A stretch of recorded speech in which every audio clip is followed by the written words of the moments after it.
Hey there, folks. I'm Matt Hansen, And I'm John Johnson. and you're listening to Planes, Trains, and Comic Books, the podcast where we discuss favorites we've reread, comics we want to read, and everything in between. And here's the comic we picked this week. Hey there, everybody. Welcome back to another episode of Planes, Trains, and Comic Books. We got a special one for you today, one that Matt Hansen loves very, very much, and that is Swamp Thing, the Saga of Swamp Thing, Book 1. For all you who don't know, I love Swamp Thing, and which is why, if you also notice, I'm doing a whole run of Swamp Thing on Matt's Minis. If you couldn't tell from his Matt's Minis. Yeah, so we're reading the 70s run, but this is the 80s run that we read this week.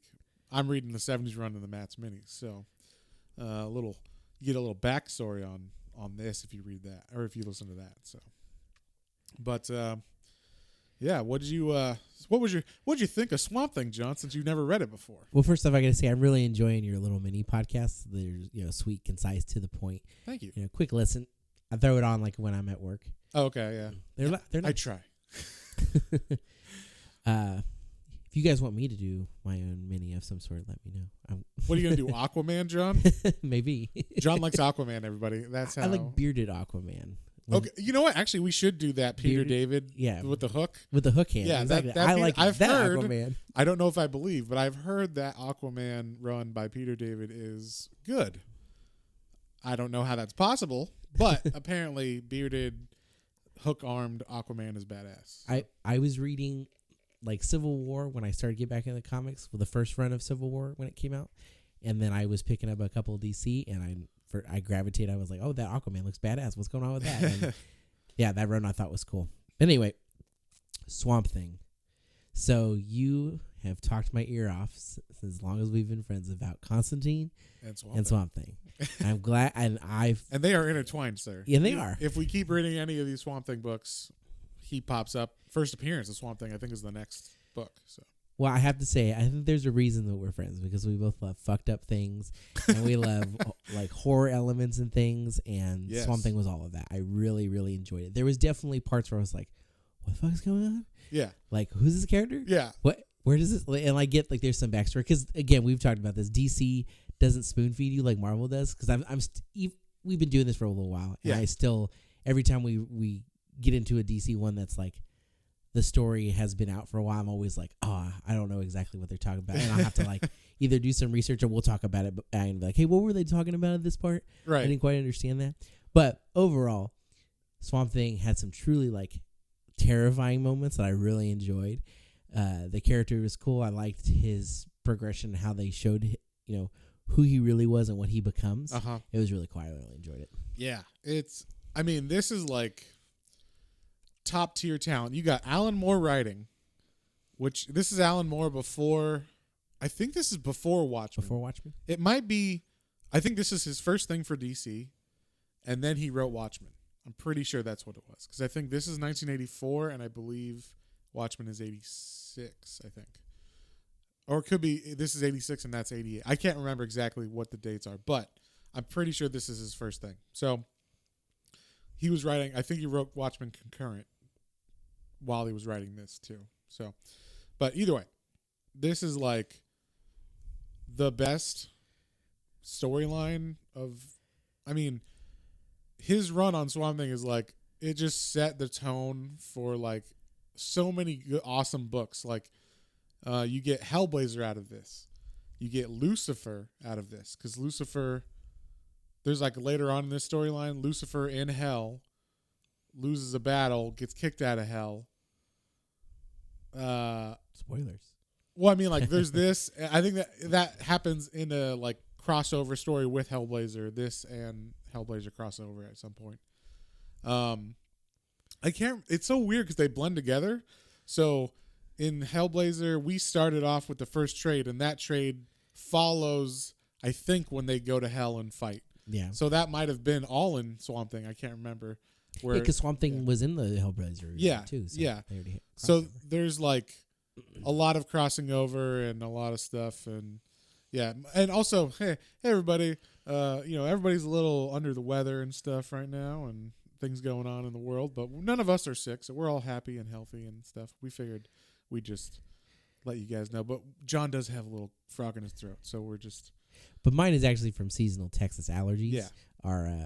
So no worries, John is not dying. Yeah, on top of everything that's going on, we have crazy oak pollen right now, and my apartment complex is full of oak trees. So yeah, so if you hear him, clear my throat. Yeah, I'm not dying. I don't have coronavirus, and Yeah. For anybody that is out there dealing with it, it's crazy, and we hope that you all get better. Yes. Everybody stay indoors, wash your hands, And listen to podcasts. Yeah, exactly. That's what we're here for. We're here to hopefully provide a tiny bit of entertainment while you're having to sit around at home. Yeah. So, anyway, back to books.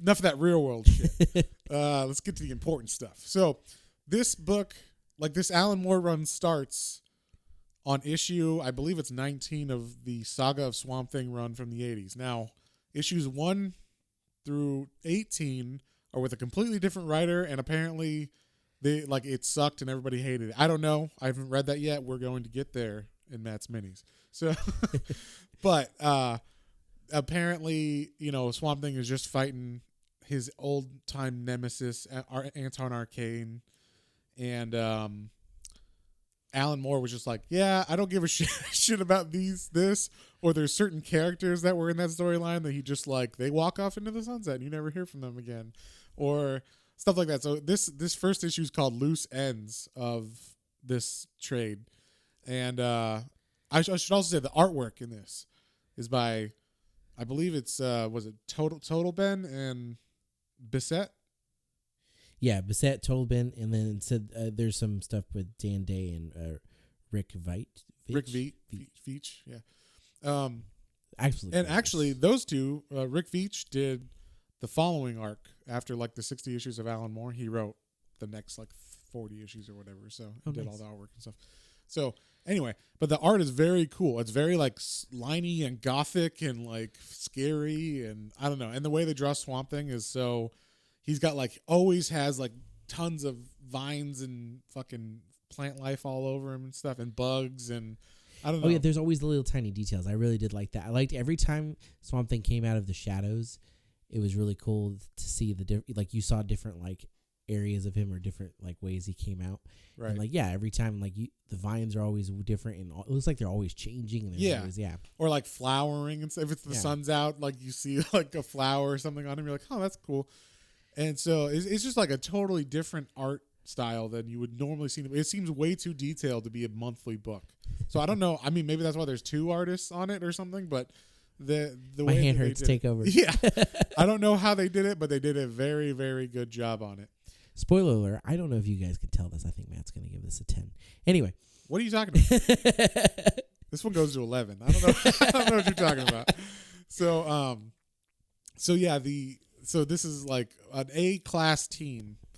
And then, like I said, Alan Moore just got, they're like, hey, new guy from Britain, you're going to be writing this book and do whatever you want with the storyline that was going on before. And he was basically like, all right, these people we don't care about, they're walking away into the sunset. This person does this person does this. So in this first storyline, you get the government and Sunderland, who was if you watch the show, he's the main bad guy in the DC real world Swamp Thing show, but he's working with the government and they're trying to get Swamp Thing as usual. And then Swamp Thing was fighting with Anton Arcane in a plane. Apparently, they don't even show that part. You just see Swamp Thing wandering around where is Arcane? I know he's alive or whatever, and he's looking for his body in the swamp after the plane crashed. So apparently in the last storyline, he was in a plane and it crashed. And then he's looking around. He finds Arcane. Arcane is actually dead. He's like, I need to see his body. And he sees his body. He's like, okay, Arcane's dead. So fuck Arcane's storyline. We're not dealing with Arcane anymore. Yeah, we're not doing that anymore. That's old school. We're crossing that off the books. And then you also get introduced to Matt Cable, who was in the original run of Swamp Thing that I'm reading in Matt's Minis.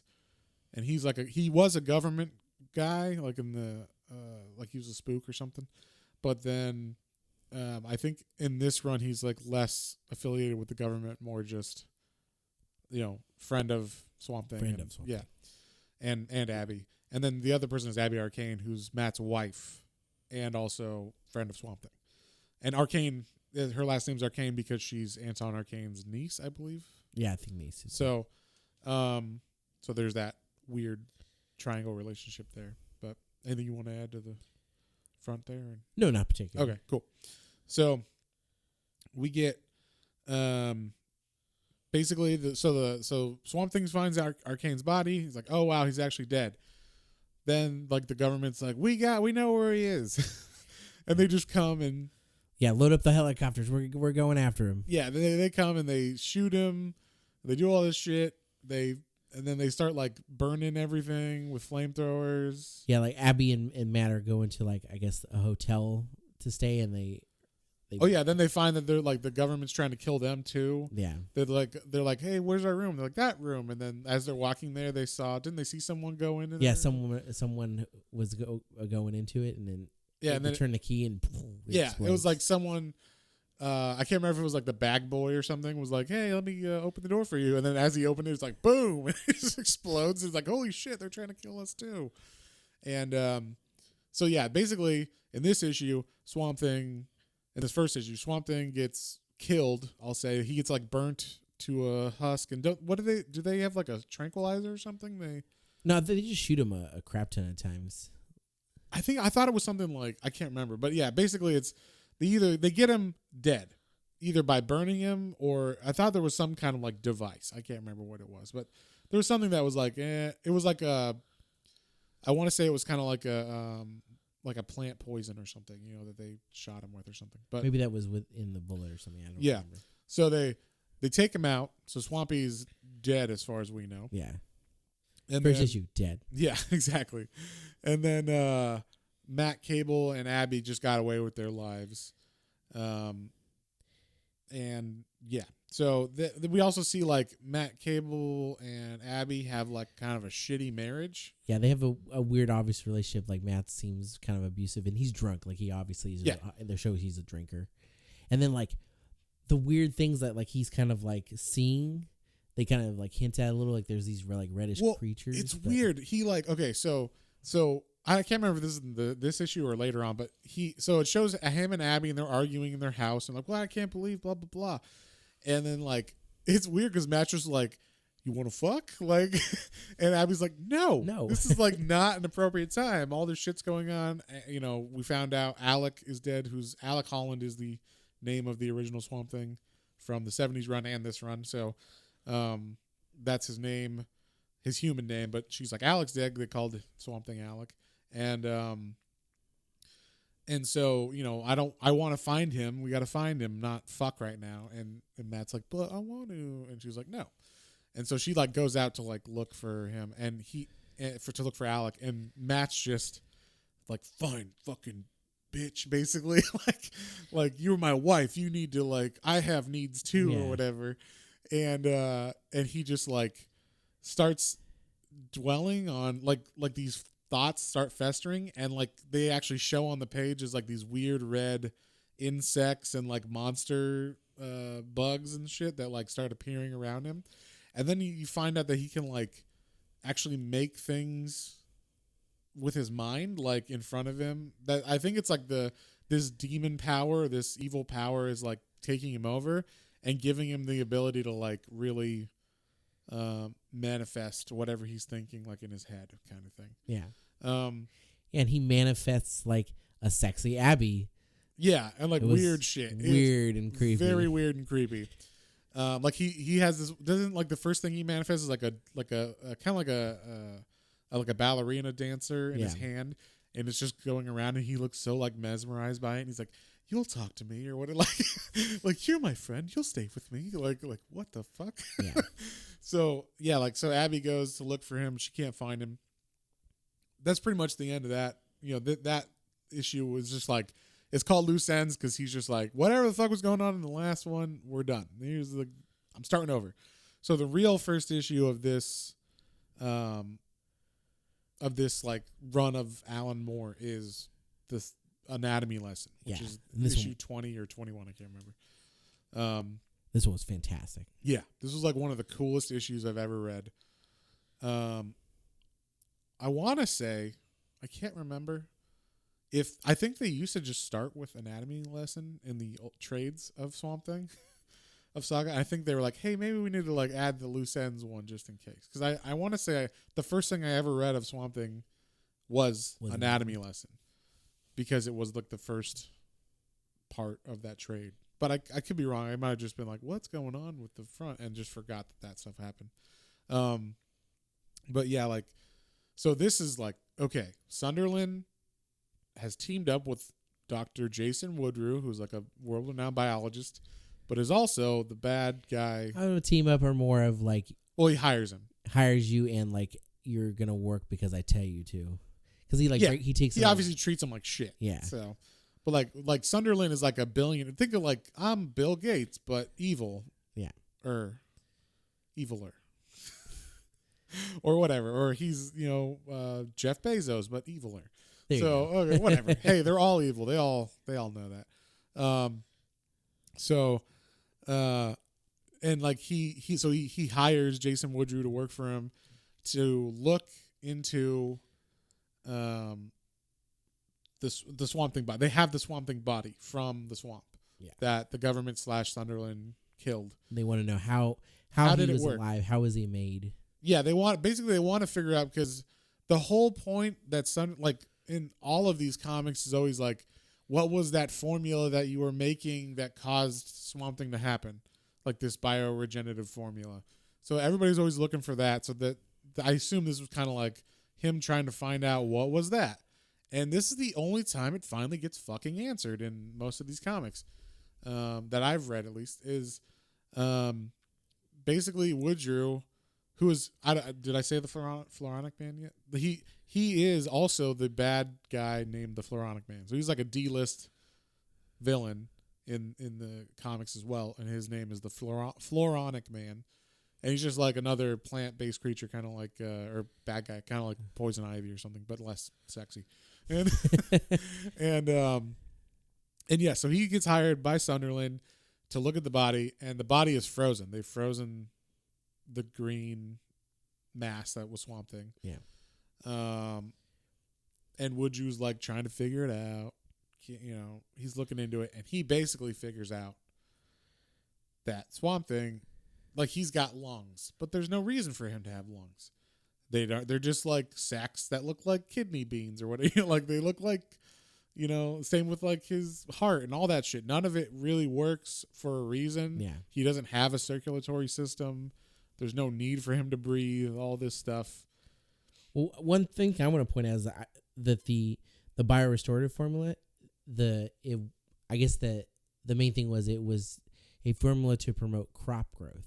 Right. And not have any other like real work of it. So I thought that was cool. I was like, oh, okay, so that makes sense why the plants are growing and why it's going to turn and what you're getting into. Just I thought that was cool. Right. Well, and kind of what they say is it wasn't so much the biorestorative formula on him, because all that does is grow plants. It doesn't grow him at all. Yeah. It doesn't grow a human. Doesn't make a human a plant person. What he comes up to is basically this is like some sort of it's like the earth generating itself and thinking it's a human. So it's like a plant person. And later on what we find out is like it's a plant elemental. Like the earth has protectors that it grows every certain amount of time for generations and generations, and this one is Alec Holland. It was cool, yeah. And like when they were explaining, like, so Alec was working on this formula, and then there was like an accident sabotage. There was a bomb underneath. Yeah, they go through like the original origin from the 70s and stuff too. Yeah, I just, it was a little more interesting to me because I didn't know any of that. I was like, oh wow, I didn't realize that like he was working on this, but it was sabotage, and then like so he like basically got caught on fire and like had a. John, are you admitting that you don't listen to Matt's Minis because that's covered in Matt's Minis in Matt's Minis? But I didn't didn't know about this beforehand. I know. Just anyway, a lot of this origin is covered in Matt's minis. So, anyway, just fucking with you, man. But yeah. So like, I don't listen to our stuff. oh, thanks, man. I appreciate it. So yeah, like basically, Swamp Thing he's frozen. They're finding out like, yeah, he's a plant who thinks he's a man, not a man who turned into a plant, basically. Then we see like more of the craziness of like Cable and Abby, and like she's arguing with him and stuff. But this is mostly focused on just the storyline of Woodrue realizing that Swamp Thing is like not what they thought. It's not a biorestorative formula that made a man a plant. It's a plant that somehow thinks it's a man, and he puts that in like the paperwork that he gives to Sunderland, and Sunderland reads it and is like, cool, thanks, see ya. But Woodrue's like, no, I wanna like study it more. And he's like, no, I don't need you anymore. Since it's not the formula, there's nothing for us to like find out, basically. Yeah. Like if it ain't the formula, then why are we here? Because I can't make money off of anything but the formula. Yeah. So I don't care about this human vegetable thing. yeah. So, but Woodrue, being a villain and smart on his own right, is he kind of anticipated this. So he like turned the freezer off of Swamp Thing. He like made it so it's gonna start thawing Swamp Thing, because he knows now Swamp Thing can't die. Swamp Thing is just a plant. So the second he starts to thaw, he's gonna grow out, just like your grass in the winter. It turns brown, and then when spring comes, it turns green again, and then it starts growing. So he knows that Swamp Thing will just come back because there's no way to kill him. The Earth will just regrow him. And he also knows, I like this, he spent a lot of detail, Alan Moore did, spent a lot of detail writing about how secure Sunderland's place was. Yeah, it didn't need security because it was all electronic. He was the only person there. Yeah. Like Sunderland, it was a giant building, and there's not even a maintenance guy there. Like, no one to fix the HVAC if it goes out, nothing. So yeah, everything was like from a touchpad. And this is the 80s, so this is like futuristic. But yeah, like everything was on a touchpad. And he's like, see how secure my place is? I'm awesome. Ha ha ha. And like, so Woodrue, when he reveals, it's like him leaving the building being like in his head, you thought you were so secure. Well, did you notice that the fucking temperature was turned off on the freezer?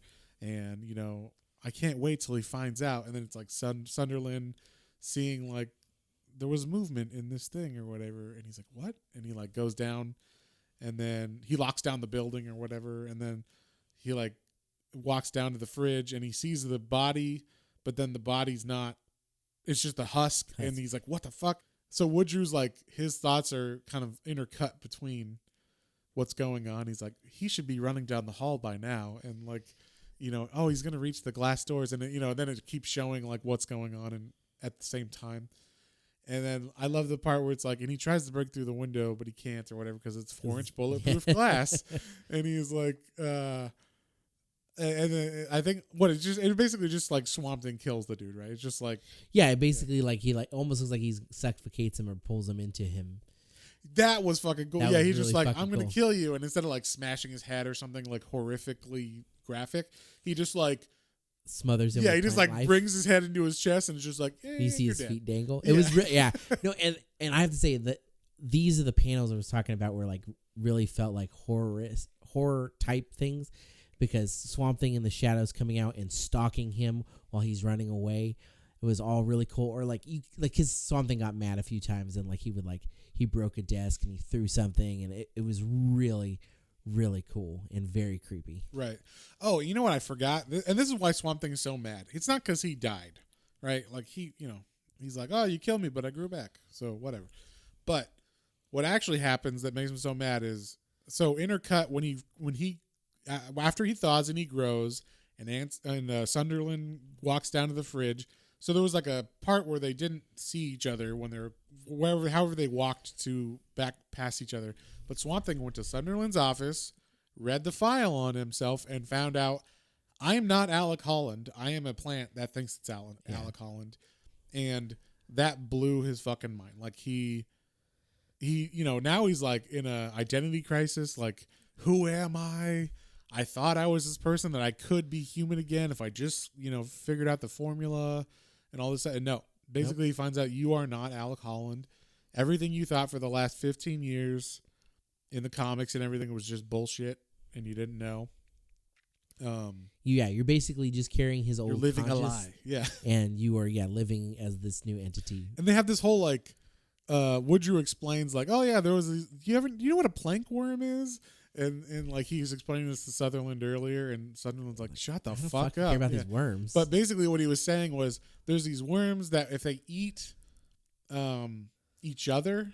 Like they'll chop one up and feed it to the other worms, and those worms will be able to keep the memories of that worm that they ate. Yeah. So it was like they'll teach a worm to do a maze, and then they chop that one up, and then the worms that haven't even seen the maze can complete the maze. So it was like basically he's saying like the plant and animal life that live in the swamp just ate Alec and thought it was swamp. Then it. As it became Swamp Thing, as the Earth was like, I'm going to make an elemental, it was like, yeah, I'm Alec Holland, the Swamp Thing.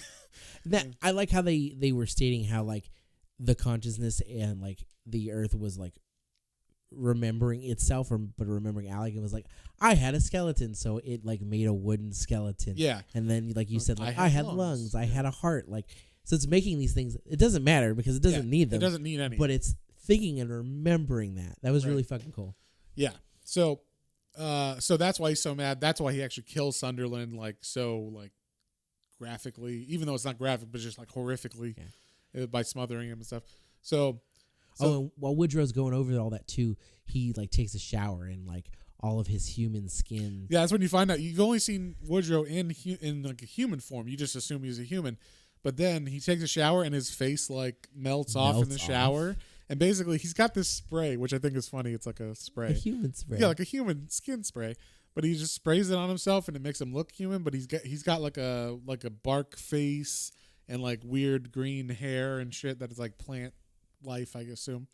So he's actually like a weird plant person. He looks like a gangly yellow, brown, and green Swamp Thing. Like he's like a skinny like like super skinny malnutrition swamp. Yeah. And also he took a piece of Swamp Thing on his last day. He took a piece of it, and as he's home after he takes a shower, he prepares it and he eats it, which is fucking weird. Anyway, but if you think about it, he's a cannibal. And then all of a sudden he gets like, because now he knows it's not the formula. This is like he's in touch with the Earth's entire ecosystem. So if I eat this, I should also be in touch with the Earth's entire ecosystem. So he eats this and his mind gets fucking blown. He sees like time and space and infinity and all the plants, like and the redwood in California and like a plant in like Nova Scotia, and like just everything Tibet, in between, all at once. Like his mind is just boof, and so he gets like super crazy. He goes insane. He goes insane, but he goes insane at first, which we're getting into the issue after that, which is he starts being like, I am a guardian of the green, and I'm gonna protect it and kill all these people and stuff. So the next issue starts with him killing kids and stuff. Did you have anything else you wanted to touch on Anatomy Lesson?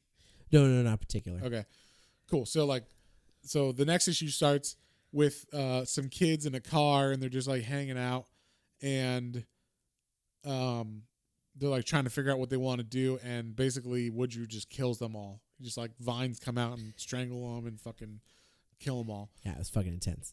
Yeah, so this is like one of the ones where he's like going crazy, and in the meantime, Abby is searching for Alec, and she's like making Matt come along, and he's like, "Fuck, I don't give a shit about this." Like, he is dead. Why are we looking? We know he's dead. We saw him. He was dead. And but Abby's like, no, I know he's alive. I'm looking for him. So she's looking for him, and she does find him, but he's like, he's face up, laying down, and like his eyes and mouth holes are filled in with like water, so it looks like he's dead, kind of, because he's just there. And so he's got this weird like facial structure where he's got like indents where his eyes and mouth, like around his mouth, are. Yeah. To kind of like give him features on his face because he doesn't have eyebrows and hair and shit. So those are filled in with water, and then it just looks like his back is kind of like grown into the earth underneath him. So, she's like, "Oh my god!" And then while they're looking at it, they found, she's like horrified. They think he's dead. Woodrue comes out of the woods and he's like, with his painted with his human skin again. His human skin sprayed on his human skin. He's like, "Ma'am, don't worry. He's not dead. He's fine. He's been sleeping for a fortnight." Yeah, he's just asleep now, and that's what he's just recuperating from stuff. So, and then you see like inside of Swamp Thing, and he's just having an inner battle of like, who am I? Am I a plant? Am I a man? What, obviously I'm not a man. And he's just seeing like skeletons everywhere, and his wife Linda's body, and he's having these memories, but they're not his memories, and he's kind of coming to terms with realizing that he's not a plant person, or that he's not a person plant. And so Abby and Matt leave. Because they're distraught, or she's distraught. And Matt's like, so whatever. Matt's like, God damn it! It's just continuing their horrible relationship, and you see like she's sleeping, and he's like got more and more of these like creatures and demons around. And he's talking to her, he's talking to like the lady in his hand, and she's like, she doesn't love you anymore. He's like, I know. And like they're talking to each other, and Abby even wakes up at one point and she's like, "Are you talking to someone?" He's like, No. She's like, "I thought I heard a voice," and it's just him watching the TV, and it's like wow, like that's super fucking creepy. So fucking creepy. But it's basically like him just like his resentment feelings towards her are building and building and building, and he's just a fucking asshole basically. And yeah, so as this one goes, it's just basically like him. It's Woodrue going and killing people, and causing shit and mayhem and whatnot, and being like, "I am a champion of the green, and all people will die, and then we'll all be happy and everything." And then we get to like the next issue, basically, where that's continuing, and it's like this issue says, starring the JLA. So the Justice League of America's in this, and you're like, as a reader, you're like, what? The JLA is going to come fight Woodrue, so it's like Superman's going to punch a hole through a plant. Oh, right before this, so like Woodrow's killing people, and Swamp Thing, Abby's like going out to look for Swamp Thing again, and Woodrow starts to attack Abby. He's in his like crazy plant form, and that wakes up Swamp Thing. Yeah, so Swamp Thing's like, "Watch out!" Yeah, so then they start fighting, and then that's when... Yes, that's when the JLA are like, "Oh shit, something's actually going down." But the best thing about this is the JLA, the Justice League of America, for all those of you who might not know, that is the giant, conglomerate that is all the superheroes that are, fighting for Earth, for America generally, but for Earth. And and they live on a satellite above the Earth. So I think Alan Moore, when I say I mean Alan Moore right now, that he like really, like, I don't think he wanted to write anything about superheroes or anything. So on this, he purposefully makes it so they're just like sitting, watching a TV, watch all this mayhem in Louisiana, and they're like, "Is this something we should handle? I don't know if this is something we should handle." And then like Firestorm's like, "I think we should go." And then like Green Arrow's like, "Yeah, who's supposed to protect Louisiana if not the Justice League?" And then Superman's, "I don't know. Does this seem like something for us or from local authorities?" Like they're just deliberating and arguing whether they should go or not. Like it's very funny. Yeah. It was like not Justice League that you normally read at all. Not like everybody together, let's go. No, it's Justice League, ho! Like nothing whole comic of them like, should we do this? I don't know, like because it'll go back to showing like the fighting, and then there's a panel 2 later. The Justice League's like, maybe we really should make a decision on this, huh? Yeah, we really should. And like so Swamp Thing finally like they're fighting, but like then Woodrue's like, "What are you doing? I'm with you. Like we can, now that you're awake, we can like kill them together." Yeah, we're both plant people. We're both. I'm your brother. Like we're plant guys. And then Swamp Thing's like, no, actually, you're not even like a part of the green. You just like glimpsed it for a second and went fucking crazy. And so then like Woodrow realizes like, oh shit, like that's kind of true. Like he can't feel the connection. But like when they were fighting, he was like, bah, like making like roots pop up and like stab Swamp Thing, and Swamp Thing's like, once again, not alive, so this doesn't. Not gonna kill me. Yeah, so it doesn't do anything to me. So once he tells Woodrow like, hey, you're not even like a part of the green, really. You just ate a piece of me and like momentarily glimpsed the infiniteness that is my awesome power of the green. And Woodrow's like, holy shit.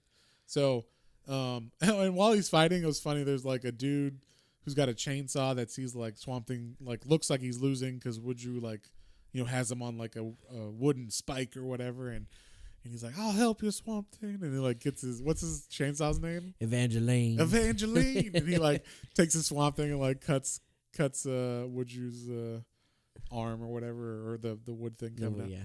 So it was just funny. Like I appreciate that. Like the guy's like, I'll help you, Swampy. Yeah. So and Woodrow, I like there was a panel where Woodrow like breaks Swamp Thing's arm, and Swamp Thing picks up his arm, holds it against himself, and like the vines just all reconnect together. He's like, yeah, this doesn't hurt me. Yeah, this is literally nothing. So I love that he defeats him with like logic. Like they're fighting, and then he's like, then like the bad guy's doing his talking thing, and Swamp Thing's like, actually, I'm gonna talk too. You're fucking retarded. This is not. Whoa, John. I'll apologize. John just said the R word. I did say the R word. I apologize. Anyway, you don't know who you are. You're basically, the green isn't thinking that. You're thinking that. You're just crazy. So then Woodrow's like, what? And his like mind is blown again. By that. And he's just like, I don't understand. And then he realizes like, yeah, he's never like, right now he's not in connection to anything other than the immediate green around him, just like his powers always are.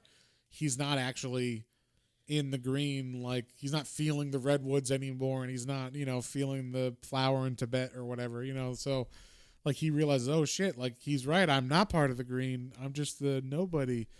So then he like walks off. He just walks off, and Swamp's like, all right, you're not hurting anybody anymore, cool. And like lets him go. So he walks away, and he's just like in his house, and he's like, oh my gosh, like I gotta figure it out, I gotta get back to the green kind of.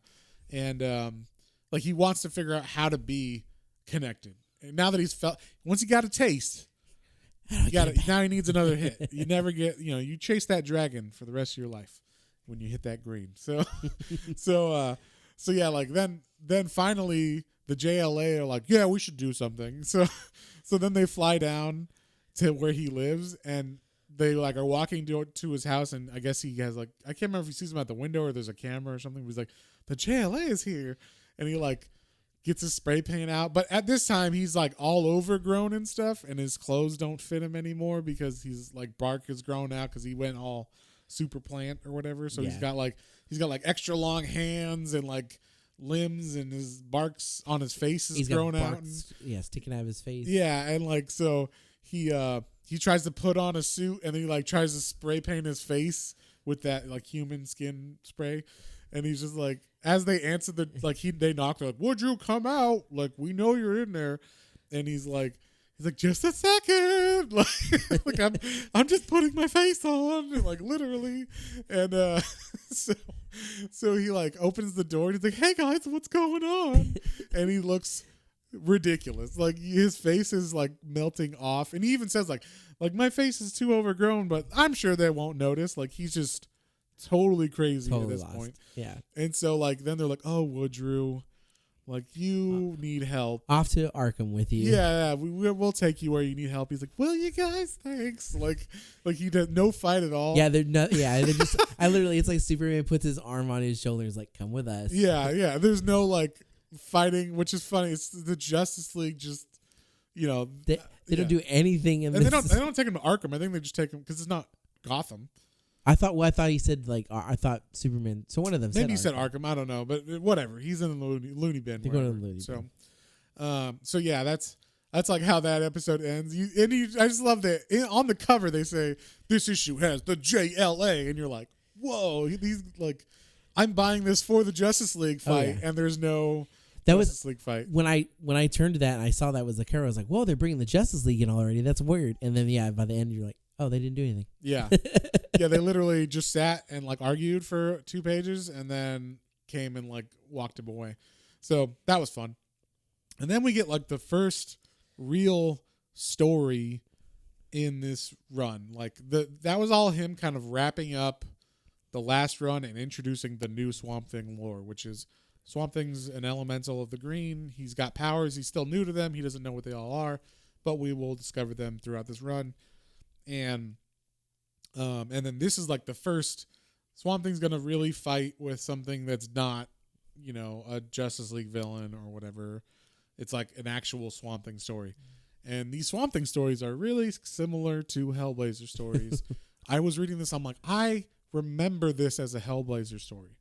Like that's how I remember this storyline. I was like, oh yeah, what Hellblazer issue is that? And then I was reading this, I'm like, oh, I thought that was like a Hellblazer story. It's a Swamp Thing story. So for those of you who don't know, Hellblazer is an original creation of Alan Moore. He first appears in Swamp Thing. I think it's like 35 or 37 or something. So that's like a couple issues later. But yeah, like this really felt like that horror gothic. Oh yeah, you could definitely see how they're tied together because all the elements are there in the next part of this with some of the creatures and some of the demonic things. It's very like it takes it goes from like horror-esque but like still like grounded with like earthly things to like the only thing that's kind of out there and creepy is Matt's stuff. Yeah, Matt's stuff you're still like, I'm not sure exactly what this is. But then this shit is like it just it hits. Right. Well, and kind of what they're setting up in a lot of the Swamp Thing, it's just like this evil is imminent and it's coming and it's kind of here already. So things that happen that are supernatural aren't really explained of like why they start to happen. They just start happening. And then later on he fights bad guys and you're like, oh, I guess that's why all that was happening. So it's just like, it doesn't really need an explanation. I mean, you could just assume like Matt, his like resentment and anger towards his wife is just physically manifesting for some reason. We see in this storyline that Abby starts working at a school for autistic kids. Are they all special or is it just a school in general? I think the school in general is. Okay. I think they're all autistic kids. So it's like a special needs facility. And there's all these kids there and one of them's named Paul. And Paul always draws this monkey creature that's like killing his parents. And he's just like, the monkey's going to get me. And like, he's freaking out and stuff. And they're like, well, this kid's, he's crazy. Like he's a new one. And he, his parents were murdered and he thinks a monkey did it. What an idiot. And like, that's generally like what some of the people feel in there, but there's good teachers and stuff too there. And Abby is like, this is like her first day or her first interview. I can't remember if it's like the interview or I think it's the interview. The interview, they walk her around this facility and that's where she meets Paul and all this stuff. And he has like a infatuation with spelling for some reason. He's like, you got to spell it right or else the Monkey King will kill you. And they're like, what the fuck are you talking about? So basically what we find out is through this issue, like Paul's parents bought a Ouija board. I don't know if it was a special Ouija board and maybe this is why it happened like this, but basically the Ouija board, they're using it and they're like asking it questions and they said like, who's talking or whatever. And it's telling them the letters and they read it out and they actually say the words and those words are an incantation to summon this demon. And it's not quite enough to like make it manifest fully, but it's like half. It's like it needs a master still to like ground it in our reality. So it murders them and then it goes up the stairs and the kid hears all this. He hears like he wakes up and you hear like, God no, and like he's like, Mommy. And then then there's silence and then he just hears like wet paws coming up the stairs and then like opening the door and coming close to his hand. He's got like his eyes closed and he's like, and then I just feel like wet hot breath on my hand. And then like I guess the monkey like nuzzles his hand or whatever. It like curls up to him, he says, and then it's like licks his hand like, master. Yeah. And it's like, what the fuck? So it wants the kid to be its master, like fully grounded here.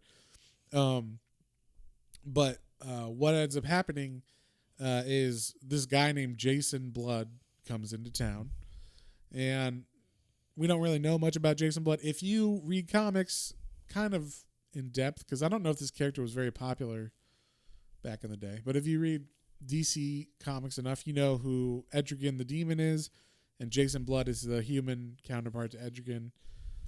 So Jason Blood comes to town, and basically, I can't remember how it works exactly. I think Jason Blood can choose to turn into Etrigan on when he wants to, and then the demon will turn back to Jason when he wants to as well. So like, they don't control each other at all. They're like a separate entity. And basically, Jason was tricked into, like, I think he's from like the 1500s or something, but he was tricked into a deal with this demon so that the demon could get out of hell. But the demon's also like has to live with Jason there too. So like they're together, but they also don't like each other. And so Jason's walking around and he's got mystical powers. So he sees like people in the town, and this guy's like, "Hey, watch it, buddy." And he's like, "You're gonna die today. You're gonna get speared by a swordfish." And then like, and the guy's like, "What? That's ridiculous." And then like another guy's walking, and you know, he's like, "Hey, fuck you, sir," or whatever. And he's like, "You're gonna die from this and that," or whatever. Like, he just knows everybody's fate. Yeah. And he's just telling them. They're like, "That's ridiculous." And then like later on in the comic, those things happen, and like it's fun to see how, because you're like, he's like, "I'm not going fishing. How am I gonna get stuck by a swordfish?" And then like you see he's at like an auction where that Ouija board is being sold because it's from the family, and the family had like a stuffed swordfish or marlin on the wall, and then some guy bought that, and then the marlin was on top of his car and he didn't tie it down well enough, and then he slams on his brakes and the marlin flies off and stabs the guy, and just like weird shit like that. Like it's a fun like interweaving of all this stuff, and so basically Jason's there because he knows this evil's going down and he's gonna have to fight it. We don't know that though. We just, as the reader, you're just like, who's this weird guy that like knows what's going on in the swamp and stuff, in the town. And so, of course, Abby gets the school.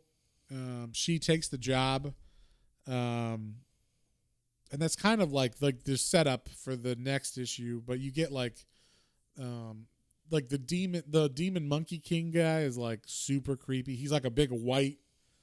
He can like change size at will. I think depending on how he feeds on fear. So if he's fed a lot, he's bigger. If he's not fed a lot, he's like a regular monkey size, and then and he can also kind of manifest into like.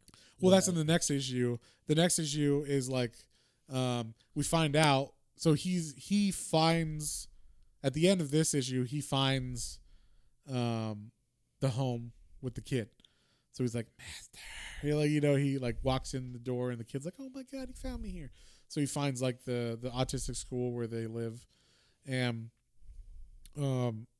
so basically the monkey's like found a jackpot of food, because all the kids there are like terrified of things, and the monkey we find out that the monkey is what Paul sees, but it's not what everybody else sees. The demon that is the Monkey King can actually like manifest in whatever you're scared of to make you scared, so that you can feed off your fear. And these panels were awesome, seeing it take different form, and like so kind of like, fucking creepy, almost like going from like a gelatinous form into like whatever that person was like visioning it as. Like one of the girls sees like her stepdad. I don't know if it's her dad or stepdad, but the dad walking in and be like, "Don't, like, mommy needn't know, honey." And you're just like, what the fuck? Like so she was like raped by her father, and that's her scariest thing. Yeah. And it's super fucked up. And so like the Monkey King's feeding off all this. In the meantime, Abby and Matt Cable have like a fight about her. She's taken the job now. She's worked there for like a couple days or whatever. She's like, "I really like it." And he's like, "I'm sick and tired of hearing about your goddamn kids. I need stuff too. You only care about those fucking kids and your job, but what about me? I'm your husband. I have needs," or whatever. It's like, can we please fuck? Like, it's just so like obsessed. Like, it's so weird, his like resentment to her. And not like trying to actually work it out, but just being like, I am your husband. I deserve this," or whatever. Like, like such a fucking asshole. It makes me, I want to get further in my run of the original Swamp Thing to see how he actually is. Because in that, he's just like a government guy or whatever. He's not married to her or anything, so there's no like, not yet at least. So I want to see like how his character actually is before this. But in this, he's a fucking asshole. Yeah. So she's like, "Oh, you're terrible," and like in the meantime, I think doesn't Jason Blood like meet up with Swamp Thing and is like, or no, Swamp Thing feels what's going on. Swamp Thing is in there and he like sees this like gray coming, and I thought it was also cool because Swamp Thing's like changing colors and it says like, oh, he changes like colors with the seasons in the autumn. Yeah. I was like, oh, that's cool. Yeah, she's like, you look different. He's like, it's autumn. The plants change in autumn. That's what happens. Yeah, so like he feels like like ever since he finally accepted that he's connected to the green, he's not Alec Holland anymore. And like him and Abby have that like conversation where she's like, Alec, he's like, I'm not Alec. I'm not. Like, you can call me whatever, but I'm not really Alec. So she's like, okay. I am the Swamp Thing. Yeah. And so he's like connected with the earth now, and that means that he feels like evil dark presences more, or at least recognizes them as that. And like he knows he needs to go fight something, and he needs to go fight it at this school. So him and like Abby leaves Matt and is like, I know there's something evil there. I have to go to the school to help Swamp Thing. So Matt's like, don't you dare leave. Yeah, if you leave, you're out of this house. And she's like, see ya, I don't give a shit. Whatever. Yeah. And so Matt's just sitting there and he's like, you fucking bitch. Like she left me. So her and Swamp Thing go to the school and they're fighting. Or they're not fighting each other. They go to the school and they like see the Monkey King and they start fighting with it, and it's like way too powerful. It's just fucking Swampy up. Like he's not killing him, but he like, he's throwing him around. He's throwing him around. He doesn't have all his powers yet. He doesn't know what he can do, and it's definitely like he's fighting, but he's fighting something that's outclassing him because he doesn't know, everything about his body yet. He hasn't learned about his new powers and shit. So he's losing, and then Etrigan shows up and is like, what we find out, if you've never read Etrigan before, which I don't, had you read Etrigan before? Nope. Okay. So Etrigan only talks in rhyme. And I think it's like a specific type of rhyme too. Like it's got to be iambic pentameter or something, like something old school. So if that can be bad if you have a bad writer, but with someone like Alan Moore, it's definitely like different. Yeah, it was weird. Like I when I saw the character pop up, I was like, I feel like I've seen the design before. Yeah, but I didn't know. And then well, he's been in the animated show. Maybe he was in like the New Adventures of Batman and stuff like before. But I didn't remember that he only talked in rhyme, and I thought it was interesting to read. But it wasn't distracting at all. So yeah, actually, you know what? It was hard for me. So once you start reading in rhyme, everybody else's dialogue isn't in rhyme, but I'm reading it like that. Like you're reading it like da da da da da da da da da da da da. So you're like going on to that in like Swamp Thing. And then Swamp Thing's talking. He's like, Abby, I don't think we should. And then you're like, Abby, I don't think. Like you're reading it like in iambic pentameter or whatever, and you're just like, I don't know. It just kind of like threw me. Like, okay, I got to remember. Only when Etrigan's speaking is it going to be rhyme. So it was just like a funny thing that happened in my brain. But yeah, so now Etrigan is a full-blown like demon. He's like, from what I remember, he's like one of the generals of Hell's army. So he's like a full-on like actual badass, powerful demon. So he's fighting the Monkey King, and he's getting his ass kicked too. Like they're fighting, but he's not like winning necessarily. And he's like, basically, he's like, there's too many. He can feed off too many people in here. It's too powerful. They set up a plan where they're like, you and Swamp Thing run, and I'll fight him here, and then I'll get him out of the school or whatever. So they do that. In the meantime, cut back, Matt Cable. He's sitting there in his chair. He's stewing and festering away. Oh yeah, and at this point, like there's like red creature. It's like see through. Like look, like are they imaginary or are they not? I don't know. They're just everywhere. There's a shit ton of them. Yeah, and they're all around him, and they're like whispering in his ear, like she doesn't fucking like you or whatever. He's like, yeah, she doesn't like me.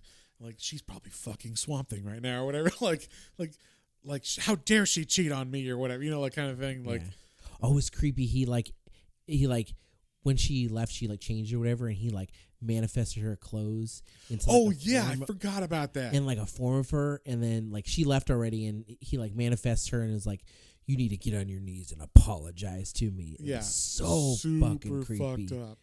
Yeah, very very creepy. Like, I mean, Alan Moore did such a good job at writing him and being so creepy and scary. And Yeah. like, ugh, just ugh. Yeah, exactly. Like, yeah. Yeah. And so he's like stewing, and he's like, "Fuck it, I'm gonna go find her or whatever." And he's also drunk. He's like, he's been drinking the whole Yeah, time. you see like bottles and shit. He's everywhere. been pounding, Jack Daniels all night or whatever. And so he gets in his car and he's driving, and he like almost, he's going fast, but he just flies off the road and crashes into a tree, and his car explodes because it's a comic. And then, and like, it explodes, but it doesn't like, it's not on fire. I think the rain puts it out because it's all rainy and shit. But it's not like boom, like he doesn't die right there. But he's definitely mangled. You can tell. Oh yeah. Well, like, so they cut back to him after, like, because that's kind of intertwined with the fight that's going on at the school. So once they cut back to him, he's like, oh god, like, and then you just see like, like his arm's completely broken and in the wrong position, and like his face is all smashed up and shit. There's like car parts in the front seat where he is that shouldn't be there. Yeah. So it's like he is obviously going to die, and all of a sudden this little fly bug appears. It was very reminiscent of Hellblazer, because in Hellblazer, the first trade, there's this whole run where like there's a fly demon, and I think that's what they're like alluding to. Yeah, this was the first appearance maybe of that demon, who whatever. But so the fly starts talking to him out of nowhere. Hey man, what's up? Yeah, hey. And he's like, "Oh my god, I'm hallucinating." He's like, "No, you're not hallucinating. It's I'm here." He's like, "What the fuck?" And he's like, because I guess the whole time he thought all that stuff was like in his imagination, but obviously if Abby heard him talking to someone, he was talking. I think he was actually talking to this demon, but it hadn't got the power to manifest in reality until now. So he gets the demon talking to him, and is basically like, "Hey, you want to live, right? Because you're gonna die totally. Like, you're bleeding out really bad, and if you want to live, all you got to do is tell me you really want to live, and you're cool with that, and I'm just gonna." Just open your mouth. Yeah, just open your mouth. And he's like, "Well, you're like a demon." He's like, "Yeah, but do you really want to live?" He's like, "I guess." He's like, "All right, open your mouth." And like the demon fly just like walks into his mouth, and I don't know what the fuck happens there. It just goes inside of him. He's like, "It's only gonna hurt for a second." Yeah, and it just like burrows in or whatever, and it's like, "Oh my god!" So yeah, like that's it. And it cuts away. Yeah, you don't know what happened there. So then we get to. We cut back to Abby's in the swamp with Swamp Thing and Paul, and they ran away because the monkey's like, "I'm gonna go with Paul." It's trying to get Paul, so they run away to the swamp with Paul, and the Monkey King's following after them. And then before they know it, it's there, it's on top of them, and then Etrigan needed Paul to go away from him because Paul was the source of like the Monkey King's power. Yeah, he realized that, so that's why they had to pull him away. Okay. Yeah. So that's why he's in the swamp. They ran to the swamp. So the Monkey King's there. He's like gonna attack Abby, and then Etrigan shows up, starts fighting him. It turns into Matt. I thought that was kind of cool too. Oh yeah, that's true with Abby. That's what Abby's Matt. most scared of. I was like, oh, that is fucking cool. So it really is messing with her. That's what they said. Swamp Thing. She asked Swamp Thing later on, "What did you see?" And he said, "I saw flames." Oh yeah, because he like burned alive or whatever. When he thought he was Alec Holland. Eventually, Paul, like Etrigan's fighting too. Etrigan comes and Paul's like, "No, stop! I'm not scared anymore. of you." Yeah, like I'm not gonna be afraid of you. It was all like, is there a movie where that happens? We're like, "I'm not scared of you." It's like It. Yeah, that's basically kind of like that. It's it is like It. Yeah, because but it's written in the same. I think It and this were like concurrent. Like I think It came out in 84 or 85, and this is like 84 or 85. Sometimes people have good ideas. No, it's great writers, right? But anyway, so like the monkey is like, "Arr!" And then like it starts to shrink as Paul's like, he's like, "You're nothing. You're not even like a bug." Yeah, and then he shrinks down to like the size of a bug, and then Etrigan's like, "Cool," and he picks it up and he just eats it. He eats the Monkey King bug. So, and then that's pretty much it, right? Like he's like, "All right, folks, see ya," and like, Edrigan's gonna like say something to him. He's like, "Hey, remember?" And they're like, "Get out of here!" Yeah, they don't let him finish, and he's like, "Okay, whatever." So yeah, he leaves, and then everybody is just kind of tying up. It's like, "Okay, Paul's okay now. You can go back to school." And and Abby's like, "What did you see, Swamp Thing?" And he's like, "Fire." And it's because when he was in the accident, there was the explosion. Yeah, so that was cool. So that's pretty much ends there. Like Abby takes Paul back, and the kids are all good now and everything. And so they embrace one more time, and they part, and the except the last little thing is Abby walking back to like the hotel. Oh yeah, I forgot about that. And the car pulls up alongside of her, and it's Matt's car, all miraculously fixed. She doesn't know that he was in an accident, obviously. But he like rolls down the window. He's like, "Hey babe, I totally missed you. I was wrong. I'm so sorry.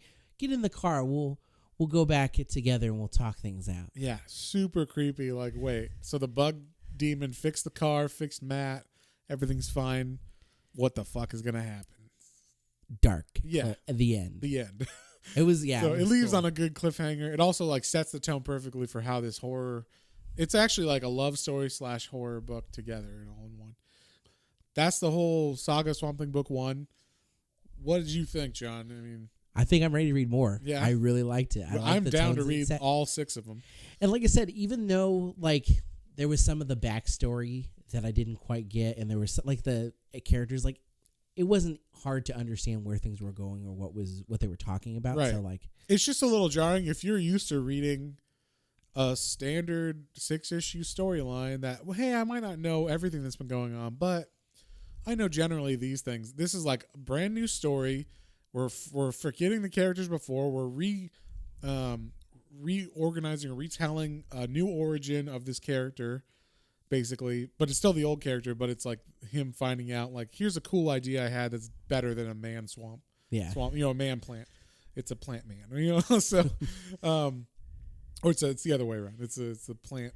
It's not a man plant. Yeah. It's a plant man. Exactly. So, and then, it only gets better from there because he, starts to learn his powers. Then Hellblazer comes in and all this stuff. So it's like it just gets more and more creepy, but it's also more and more of a love story too the whole time. So I have a good question for you because I think you'll probably know. What came first, Swamp Thing or Man Thing from Marvel? I believe Man Thing was first. Okay. Because Man Thing, I think, might have been from like the late 60s, really early 70s. Because Swamp Thing's from 71. So, but I don't think there was any. They're different characters completely. Yeah, they're completely I know that. Characters. I just was curious because I'd meant to look beforehand, and so it just popped in my head. But, right. But Swamp Thing is fucking cool. I've never read Man Thing, but I will not. I refuse to. On principle. Just because there's no way. I mean, Alan Moore never did a Man Thing run, so, I've never heard anybody talk about Man Thing. So, but anyway, Man Thing's from Marvel, just in case anybody doesn't know that. But yeah, and it looks like a weird elephant swamp creature. I don't know. It's got like a long nose. Yeah, he's got like tentacly nose. Yeah, things. And apparently he like lights things on fire, which is weird. He has like a fire gaze, I think. I've seen panels where he's like wah, wah, wah, wah, and like there's flames and stuff. I'm like, if you're a plant monster, why would you want to be pyrokinetic? But yeah, that seems opposite. Anyway, whatever. But Swamp Thing was really cool, and like I said, despite some of the things I had questions on, it didn't take away anything from this comic. The art was fantastic. Yeah. The panels are so cool too. Like they're not your standard panel design at all. And I think this might be one of like the first ones that really went out there with like you'll have like a panel that's like a trapezoid, and then behind it there's like a big oblong one, and then like they really everything made sense. Just like square perfect panels. Yeah, but it made sense of like where you're supposed to read. And there's just a cool design. Like it really told you like this is different. This is standing out from your obvious, comic kind of thing. So yeah, well, what would you give this one, John? I would say 9. I really enjoyed it. It's not like perfect tone for me just because I don't have all the back history, but it, like I said, It just didn't quite take away. But I loved it. It was great. I'm looking forward to reading more. Yeah, like I said, I'm gonna give this 11. So, so this is like the very beginning of my favorite run of comics, pretty much. So we only go to 10, Matt. We only go to 10 and a half. So no, I knew you would, because like I said, we have been friends for so long, and Hellblazer, Swamp Thing, Hellblazer, Swamp Thing. Yeah, and it's like you've shown me things here or there, but we've never really sat down and read one. So it was really cool to do that finally. And yeah, And like most of the stuff you like, unless you read the comics, you don't actually get the Swamp Thing feeling like of this book. Oh yeah, Because if you watch the animated show or you watch, I mean, even like Hellblazer, any animated stuff or whatever he's been in, the WB show, even the DC Swamp Thing show, it's horrific, but there's this feel of this special artwork and all that stuff, and like the writing of Alan Moore is just, you cannot get it unless you read this book. And so I could tell you, oh, this is amazing, this is great, but unless you read this, you would never really get the feel that this book gives you, kind of thing. So, but yeah, I can't wait. I mean, we can read other ones. We can even jump around. We don't have to. I could fill in what happened before. But there's definitely some like. Every story, every run of a writer has, ups and downs. So there's definitely like, I didn't care about that one as much, but there's really high points in this run too. Like there's one where he fights Batman. Oh, in Gotham. It's very, very cool. Awesome. Hell yeah. Yeah, very cool. So we might skip to that one to like get the flavor more of like, this is what it really gets to be, where we see his powers fully now. Because this is like issue 55, I think. Is that one? This is issue 20 through, or 19 through 26 or something in this one. And then that's like issue 55 through 62 or something like that. So, very, very cool. So we might jump to that one and just, I'll fill in the gaps. That's fine. That sounds cool. But all right, man. Well, on that note, I think we are good to go. Yeah. Until next time. Till next time. Bye. Bye. Well, folks, hope you enjoyed that episode. If you did and you'd like to follow us on social media, our Facebook is Planes, Trains, and Comic Books, and our Instagram is @Planes, Trains, and Comic Books, all one word. And be sure to like, share, and subscribe for more recommendations to add to your weekly pull list. Thanks for listening, and we'll see you next time.